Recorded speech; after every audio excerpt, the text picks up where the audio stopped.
सितंबर के दूसरे हफ्ते में अचानक शंकर कुम्हारे बीमार पड़ जाते हैं, बिल्कुल हट्टे कट्टे ठीक ठाक।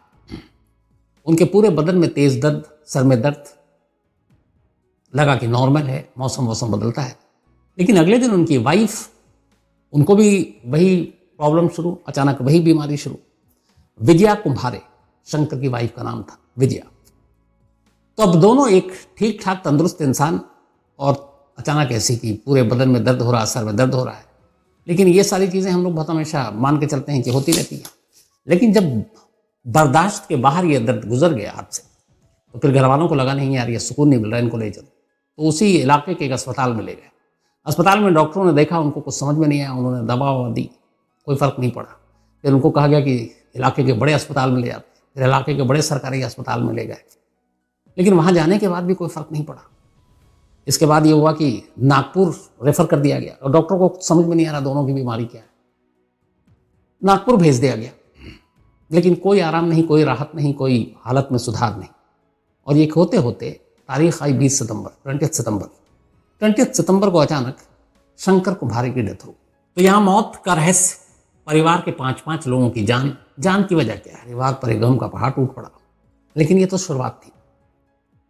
अभी शंकर कुम्हारे की मौत के सदमे से परिवार उबरा भी नहीं था कि अचानक 26 सितंबर को, 20 तारीख को शंकर कुम्हारे की मौत हुई और उसके बाद उनकी पत्नी, जिनका नाम विद्या कुम्हारे, बल्कि विजया कुम्हारे, उनकी मौत हो गई। अब कुछ दिनों के अंदर अंदर पति पत्नी दोनों की एक घर के अंदर मौत और अजीब बीमारी जिसको कुछ समझ में नहीं आया, तेज बदन, हाथ में दर्द। लोगों को लगा कि पता नहीं कुछ हो सकता है। रिश्तेदारों को भी, मातम पुरसी के लिए बहुत तमाम रिश्तेदार भी घर आने शुरू हुए। लेकिन अभी लोग जैसे घर आने शुरू हुए, तभी जो शंकर कुम्हारे का बेटा था, अब उसको सेम वही तकलीफ शुरू हो गई। उसके हाथ पैर में भी दर्द, उसके सर में भी दर्द, और कोमल उसका नाम, बल्कि बेटी शंकर कुम्हारे की, शादीशुदा बेटी, उसके भी तमाम वही तकलीफें। बर्दाश्त हुआ नहीं, उसको भी अस्पताल में ले जाया गया।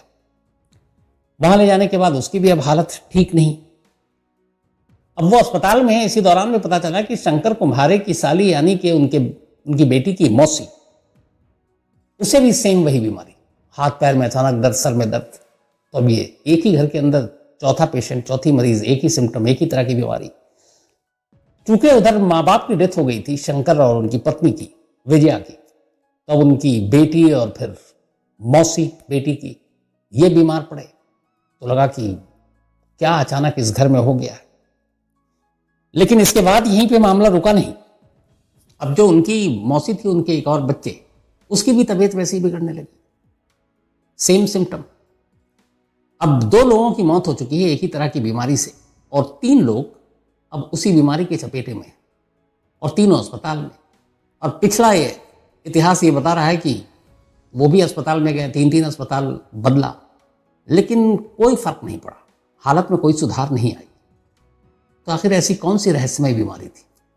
अभी घर वाले और पूरा मोहल्ला, रिश्तेदार सब परेशान ही थे कि अलग अलग अस्पतालों में, घर में देखो इतना बड़ा हादसा हुआ, घर के 2 गार्जियन, माँ बाप की मौत हो गई, फिर उनकी बेटी, मौसी, एक बच्चे, इन सब की भी हालत खराब है। अब इसके बाद एक एक कर और खबर आनी शुरू हुई। शंकर की बेटी, उनकी मौत हो गई अस्पताल में, उनकी साली, उनकी मौत हो गई अस्पताल में, और एक बच्चा, उसकी भी अस्पताल में मौत हो गई। 20 सितंबर से शुरू हुआ ये मौत का सिलसिला 10 अक्टूबर तक चला। ये अभी अक्टूबर का महीना चल रहा है। अब 20 दिन के अंदर अंदर एक ही परिवार के 5 लोगों की मौत हो गई। पूरा परिवार, पूरा खानदान हैरान। डॉक्टर भी किसी की बीमारी के बारे में कुछ पता ही नहीं कर रहे हैं। अब वहाँ ये रूमर फैल गया कि ये जादू टोना का मामला है, किसी ने झाँक फूंक वूक मार रहा है, या फिर इनके ऊपर कुछ साया, जादू टोना किसी ने दुश्मनी में कर रखा हो। और आमतौर पर ऐसी चीज़ें बड़ी तेजी से फैलती हैं। शायद इसी चीज़ को मानकर सब खामोश हो जाते हैं। 5 मौत 20 दिन के अंदर, और सारे हट्टे कट्टे लोग, और एक ही तरह के सिम्टम, एक ही बीमारी, हाथ पैर और सर में दर्द, और उसके बाद एक एक करके दम तोड़ना। कोई भी अस्पताल उनकी बीमारी को पकड़ नहीं पाया। लेकिन अब हुआ ये कि 5 मौत के बाद शंकर का एक बेटा दिल्ली में नौकरी करता है। वो जब उसके पिता की मौत की खबर आई 20 सितंबर को, तो वो गढ़चिरौली पहुंच गया दिल्ली से। उसके बाद मैं ही था। फिर माँ की मौत हो गई। तो माँ की मौत के बाद पिता और माँ सारे अंतिम संस्कार और बाकी सारी रस्में पूरी करने के बाद वो दिल्ली लौट आया। लेकिन जब वो दिल्ली लौटा तो अचानक उसे भी सेम वही बीमारी शुरू हो गई, हाथ पैर में दर्द, सर में दर्द अचानक। अब उसे ये पता था उसके माँ बाप को क्या हुआ था। अब वो घबरा गया। उसने अपने घर में बताया, अपने भाई को बताया। इसके बाद घबराहट में उसने दिल्ली के एक अस्पताल में जाकर खुद को एडमिट करा लिया। अब गांव तक ये खबर पहुंची। अब हड़कंप मच गया कि अब तक जो जो लोग इस बीमारी की चपेट में आए सारे मारे गए। अब ये बेटा है घर का, लगता है अब इसकी बारी है। इस दौरान में एक इनके दूर के रिश्तेदार थे, वो गांव आए थे मातमपुरसी के लिए। मातमपुरसी के बाद वो चले गए। जाने के बाद अचानक उनकी भी वही हालत, सारे हाथ पैर में दर्द, सर में दर्द। अब घबराहट में चूंकि सच्चाई सब पूरे ये फैल चुकी थी बात, वो भी अस्पताल में दाखिल थे। एक ड्राइवर था जिनके एक रिश्तेदार जो मातमपुरसी के लिए आए थे, वो भी साथ आया था। 2-3 दिन घर पे रहा था। वो ड्राइवर वापस लौटा अपने इलाके में, सेम सिम्टम उसको भी शुरू। 5 मौत हो चुकी है। 3 लोग जो करीब उस घर में रहे, अब उन तीनों को यही सिम्टम। अब समझ में नहीं आ रहा है कि ये हुआ क्या अचानक। और अब हर की नजर ये है कि ये जो बाकी 3 हैं इनका क्या होगा। 5 मौत हो चुकी, क्या 8 होगी। इसी दौरान में इसी घर में जो घर की बहू थी, उनकी एक मामी, उनकी मामी का हस्बैंड, वो भी आया था मातमपुरसी के लिए। उसे भी सेम सिम्टम, वो भी जाकर अस्पताल में भर्ती हो गया। तो अब 9 हो गए ये केस। 5 की मौत हो चुकी, 4 और। कुछ समझ में नहीं आ रहा। झाड़ फूक की बात लोकल थाने तक पहुंची। पुलिस वालों ने कहा इस इलाके में ऐसा होता है, लेकिन ये हो सकता है कोई रहस्यमय बीमारी हो। फिर भी पुलिस ने कहा कि चलो जहां जहां पोस्टमार्टम हुआ उसकी रिपोर्ट देखते हैं। अब जो पोस्टमार्टम रिपोर्ट मंगाई पुलिस ने, क्योंकि 5 मौत रहस्यमय तरीके से हुई थी और लोगों की खानापूसी, लोगों की बातें पुलिस तक पहुंची। पुलिस ने खुद इसको इन्वेस्टिगेट करना शुरू किया, क्योंकि अभी तक कोई मानकर नहीं चल रहा कि इसके पीछे कोई साजिश हो सकती है। तो 5 जो मौत हुई उसकी पोस्टमार्टम रिपोर्ट आई। पुलिस रिपोर्ट देखकर चकरा गई। पोस्टमार्टम रिपोर्ट में ये लिखा है कि इन 5 की मौत दिल का दौरा पड़ने से हुई और ऑर्गन फेलियर से हुई। अब सवाल ये था कि 5 की उम्र अलग अलग, 5 किसी बीमारी से ग्रसित नहीं है। अलग अलग वक्त में एक ही परिवार के 5 लोग जो एक ही घर में हैं, एक ही तरीके से मौत कैसे हो सकती है। हार्ट फेलियर और मल्टीपल ऑर्गन फेलियर, यानी कि मानव अंगों ने काम करना बंद कर दिया। अब इस रिपोर्ट को देख के पुलिस और उलझ गई। पुलिस ने डॉक्टरों को कांटेक्ट किया, बोला कि ये क्या है। डॉक्टर मौत की और कोई वजह बता नहीं रहे। अब ये ऐसी वजह है जिस वजह पे कोई शक भी नहीं किया जा सकता। दिल का दौरा पड़ने से किसी की मौत हुई, रिपोर्ट में आ गई, तो आप क्या शक करोगे। किसी अंग ने काम करना बंद कर दिया तो आप क्या शक करोगे। तो पुलिस को लगा कि सही मानों में ये, हालांकि ये तो हो रहा है डाउट, यार 5 लोगों की एक ही तरीके से मौत, सारे एकदम तंदुरुस्त, ठीक ठाक, कुछ गड़बड़ है। अब इधर ये है कि जो बाकी 4 लोग बीमार हैं, सारी दुआएं मांगी जा रही हैं कि वो ठीक ठाक हों, उनका इलाज चल रहा है। इसी दौरान में पुलिस ने जब ये सारी चीजें देखी तो एक डॉक्टर ने कहा कि इन सभी के लिप्स थोड़े थोड़े से काले थे और बाकी कोई ऐसी चीज हमें नजर नहीं आ रही है कि जिससे हम डाउट करें। लेकिन पुलिस को लगा कि नहीं, कुछ तो गड़बड़ है, क्योंकि अगर इस रिपोर्ट में मौत की वजह तो क्लियर नहीं थी, लेकिन एक तरह से मौत सभी की हुई, अलग अलग उम्र के लोगों की, ये एक डाउट क्रिएट हो गया पुलिस के लिए। और ये गढ़चिरौली पुलिस ने बड़ा दिमाग लगाया इस पर खुद से। आमतौर पर ऐसे केस को पुलिस भी कहती चलो छोड़ो। पुलिस ने कहा कुछ तो गड़बड़ है। अब पुलिस ने पूरे परिवार की कुंडली खंगालनी शुरू की जाकर अब उस घर में पूछताछ करने का फैसला किया। परिवार में बचा ही कौन, एक बेटा वहां एडमिट है। घर में एक बहू थी। पुलिस की टीम पहुंची, पढ़ी लिखी बहू। जब पुलिस वहां पहुंची, अब चूंकि घर में एक परिवार में 5 लोगों की जब मौत हो जाए और 3-4 लोग एडमिट हो, तो आप उस घर के लोगों की हालत समझ सकते हैं। तो उसमें भी पुलिस भी होती है, इंसान कैसे बात करे, क्या पूछे। लेकिन फिर भी पुलिस को अपनी ड्यूटी निभानी थी। उसने पूछताछ की। लेकिन जब पूछताछ करने लगी तो पुलिस ने देखा कि यार ये जो घर की बहू है, इसका रवैया बड़ा अजीब लग रहा है। मतलब सास ससुर, कई लोगों की मौत हो गई, वो बहुत नॉर्मल बात कर रही है। दूसरा, उसको हेल्थ को देख करके ये बिल्कुल ठीक ठाक है। अब यहां पर यह था कि अगर इस घर में जादू टोना टोटका भूत प्रेत जो भी है या कोई और चीज़ है, एक एक कर लोग बीमार पड़ रहे हैं। जो दूर से मातम पुरसी के लिए आए वो भी लौटकर बीमार पड़ गए, लेकिन उसी घर में उसी छत के नीचे रहने वाली ये इकलौती ऐसी बहू है, इकलौती ऐसी इंसान है जो बिल्कुल फिट है। तो ऐसा कैसे? अगर किसी एक घर में कुछ किया गया हो तो सभी शिकार बनेंगे, लेकिन ये बहू कैसे बच गई? अब यहां पर पुलिस को डाउट पहली बार हुआ, लेकिन हालात ऐसे थे कि उससे सख्ती से कुछ पूछताछ नहीं कर सकते थे। पुलिस ने अपनी टीमें लगाई अलग अलग और इस बहू के बारे में अब जानकारी इकट्ठी करनी शुरू की कि आखिर ये है कौन। तो जब इकट्ठी करनी शुरू की तो बड़ी अजीब अजीब चीजें सामने आई। पहली, इस लड़की का नाम या इस घर की बहू का नाम संघमित्रा था। संघमित्रा एक कृषि विद्यालय, एग्रीकल्चर यूनिवर्सिटी या कॉलेज में पढ़ाई करती थी और उस कॉलेज की वो टॉपर थी।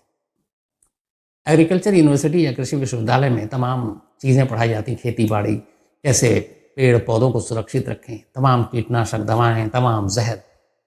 तो जब पुलिस के पास ये जानकारी आई कि ये जो बहू है ये एग्रीकल्चर यूनिवर्सिटी से पास आउट है और टॉपर है, तो पहली चीज़ जो दिमाग में आई कि फिर इसे तमाम पॉइजन्स के बारे में जानकारी होगी। अब ये जितनी भी मौत हुई, मल्टीपल ऑर्गन फेलियर और ये, दुनिया में ऐसे बहुत तरह के जहर हैं जिनको पकड़ना बड़ा मुश्किल काम होता है। तो इसीलिए किसी पोस्टमार्टम रिपोर्ट में पॉइजन नाम की तो चीज ही नहीं आई। अब एक तरह से मौत, तो ये कड़ी कहीं जुड़ गई, अचानक क्लिक कर गई। फिर पता किया कि ये संघमित्रा यहां कैसे आई, इस घर की बहू कैसे बनी। तो पता चला कि कॉलेज टॉप करने के बाद एक लड़के से उसको प्यार हो गया और वो लड़का ऐसी शंकर का बेटा था, लेकिन दोनों की कास्ट और अलग अलग चीजें थी। तो शंकर के घर वालों को तो आपत्ति नहीं थी, लेकिन जो लड़की है संघमित्रा, इसके घर वालों को इस रिश्ते से ऑब्जेक्शन, आपत्ति थी। संघमित्रा ने घर वालों की मर्जी के खिलाफ जाकर शंकर के बेटे से शादी कर ली। ससुराल आ गई। माँ बाप को ये शादी इतनी बुरी लगी कि संघमित्रा के माँ बाप ने नाराजगी में कि उनकी बेटी ने ऐसा कदम उठाया, उनके गांव में उनका सर झुक गया, शर्म के मारे उनके हिसाब से या सदमे में उनकी बेटी ने उनका कहा नहीं माना और अपनी मर्जी से शादी कर ली। संघमित्रा के माँ बाप दोनों ने सुसाइड कर लिया, दोनों ने अपनी जान दे दी। जब जान दी संघमित्रा को, तब उसके बाद पहली बार थोड़ा सा एहसास हुआ कि उसने शायद गलत कदम उठाया। उसे माँ बाप की मर्जी के खिलाफ शादी नहीं करनी चाहिए थी, लेकिन अब ये तो हो चुका था। अब वो ससुराल आ गई। अब ससुराल में रहने लगी। एक लड़की जो ससुराल आती है, बहुत सारे रंग ढंग, आपको रहन सहन, कस्टम, बहुत सारी चीज़ों के साथ आपको एडजस्ट करना होता है। मैं समझौता नहीं कहूँगा, एडजस्ट, कि आपकी एक आज़ाद ज़िंदगी अलग होती है, लेकिन जब आप ससुराल में होते हैं तो आपके रिश्ते नाते, सास ससुर ननद, ये सारी चीज़ों को निभाना होता है। तो जो संघमित्रा थी वो इसमें एडजस्ट नहीं कर पाई। जब एडजस्ट नहीं कर पाई तो थोड़ा सा मनमुटाव शुरू हो गया। अब मनमुटाव शुरू हुआ तो फिर उसे एहसास होने लगा कि क्या उसने गलत कदम उठाया। उधर उसकी शादी की वजह से उसके माँ बाप ने खुदकुशी कर ली थी, ये बात हमेशा उसके दिमाग में रहती थी। तो इन सारी चीजों ने मिलकर धीरे धीरे उसे एक अजीब इंसान बना दिया। उसे लगा कि जिस वजह से मेरे माँ बाप ने अपनी जान दे दी और मैंने अपनी खुशी के लिए जहां आई हूं, मुझे वहां भी खुशी नहीं मिल रही, और शायद इन सब चीजों के लिए बहुत तरीके रास्ता निकाल सकती थी, लेकिन उसने कहा कि नहीं, ये गलत किया है। उसके बाद उसने एक खौफनाक फैसला लिया। उसने कहा कि अब मेरे माँ बाप की आत्मा को शांति तभी मिलेगी जब मैं इन लोगों को एक एक कर मार दूं।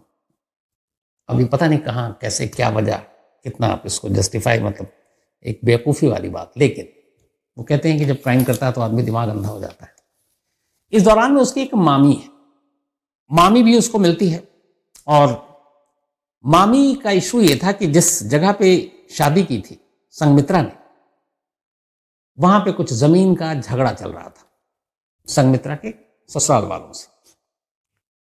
मामी चूंकि करीब थी संघमित्रा की, और मामी ही एक, अब उसकी खानदान में इकलौती थी। माँ बाप की खुदकुशी के बाद सभी ने संघमित्रा से अपने रिश्ते तोड़ लिए थे, तो अब मामी उसके करीब आ गई, उसकी इमोशन, उसकी हमदर्दी का फायदा उठाया, और फिर जमीन का मसला था तो संघमित्रा ने उसको अपनी सारी चीज़ें बताई। उसने कहा जिससे मैंने शादी की, मेरे माँ बाप ने खुदकुशी कर ली, यहाँ मुझे वो चीज़ें नहीं मिली, शादी के बाद ज़िंदगी बदल गई, मैं इन सब से आज़ाद होना चाहती हूँ और ये आज़ादी तभी मिलेगी मैं जब सबको मार डालूँ। मामी का भी इसमें भला हो रहा था कि सब मर जाएंगे तो जो ज़मीन का झगड़ा है वो सब खत्म, ज़मीन हमारे से आएगा। मामी ने कहा ठीक है, मैं तुम्हारे साथ हूँ। अब चूंकि संघमित्रा एग्रीकल्चर यूनिवर्सिटी से पढ़ी थी, सारे पॉइजन के बारे में जानकारी थी, नाम नहीं लूँगा, उसने एक पॉइजन को चुना। वो ऐसा पॉइजन था जो गंधहीन था, जिससे कोई स्मेल नहीं आती थी, जो रंगहीन था, जिसको किसी भी चीज़ में मिला तो उसका रंग दिखाई नहीं देगा, पानी में मिला दो तो पानी लगेगा। तो वो चूंकि एक एग्रीकल्चर यूनिवर्सिटी की थी और कीटनाशक और ऐसे जहर के बारे में जानकारी थी, तो उसने ऐसे ही एक पॉइजन को चुना। पॉइजन को चुनने के बाद अब उसका काम ये हो गया कि वो हर दिन थोड़ी थोड़ी मात्रा में पानी में, खाने में, चाय में, हर चीज़ में वो मिलाकर घर के जितने मेंबर थे सबको देती रहती। इत्तेफाक से शंकर की जो साली थी वो आई हुई थी सितंबर में, वहीं रह रही थी, उसने उनको भी देना शुरू किया, उनका बच्चा था उसको भी देना शुरू कर दिया, माँ बाप को भी दिया। पति घर में था नहीं, बाहर रहता था, भाई एक दिल्ली में रहता था, तो इन सबको देना शुरू कर दिया। धीरे धीरे धीरे उस जहर का असर होना शुरू हुआ और सेकंड वीक ऑफ अक्टूबर के दूसरे हफ्ते में उस जहर ने अपना असर दिखाना शुरू किया। उसके सिम्टम वही थे जो शुरू में आपको बताए। इसके बाद एक एक कर 20 दिनों के अंदर संघमित्रा और उसकी मामी ने मिलकर 5 लोगों का कत्ल कर दिया। बाद में चूंकि अब ये पता चल गया कि ये पॉइजन था, तो जो और लोग अस्पताल में थे वहाँ फौरन खबर दी गई। तो अब तक तो यही पता नहीं था ये बीमारी क्या। अब जब पता चला कि इस नाम का ये पॉइजन दिया गया, तो डॉक्टरों को जब पता चला, उन्होंने उस हिसाब से उसकी ट्रीटमेंट शुरू की। तो अभी जो लेटेस्ट है वो रिपोर्ट वो ये है कि जो लोग, खासतौर पर 3 जो अस्पताल में है वो ठीक है, एक चौथा जो है वो इसी संघमित्रा की मामी का पति था। और ये जब सारी चीज़ें एक एक कर जब बाकी लोग एडमिट होने लगे, तो अचानक एक दिन उसने भी कहा कि मुझे ऐसी सिम्टम आ रहा, हाथ पैर में, सर में तेज दर्द हो रहा है। सब लोग घबरा गए। अब उसको ले जाकर अस्पताल में एडमिट करा दिया। अब पुलिस जो तफ्तीश कर रही है, तो जब डॉक्टरों से पूछताछ की तो पता चला कि ये तो नॉर्मल है। तो ये ड्रामा करने के लिए अस्पताल में एडमिट हो गया कि मैं भी इसका शिकार हूँ। तो अब पुलिस फिलहाल ये जांच कर रही है कि क्या संघमित्रा और उसकी मामी के अलावा उसका जो मामा है ये भी इस साजिश का हिस्सा है। क्या इसे पूरी जानकारी थी, या पहले थी या बाद में थी। तो उसी के बाद फिर उसकी गिरफ्तारी का भी जो है वो बारी आएगी। फिलहाल संघमित्रा और उसकी मामी दोनों पुलिस कस्टडी में, और ये केस परसों ही खुला है, क्योंकि अक्टूबर में ही ये सारी चीज़ें 20 सितंबर से शुरू हुई, 10 अक्टूबर तक मौत का सिलसिला चलता रहा। तो अब देखिए, एक टॉपर बहू एक घर की, जिसने पहले अपने माँ बाप को नाराज़ करके शादी की, फिर जिस माँ बाप की मौत के बाद ससुराल में रहने लगी, उस इश्क और ससुराल से भी उसका मतलब मन भर गया। चाहती तो ससुराल वालों को छोड़कर आराम से तलाक लेकर कहीं जा सकती थी, एक नई जिंदगी बसाती, आज़ाद रहना चाहती थी, आज़ाद रहती। लेकिन जब दिमाग जुर्म के रास्ते पर चलता है तो फिर सिर्फ बुरा ही सोचा जाता है। तो एक शादी के फैसले ने एक पूरे परिवार को उजाड़ दिया।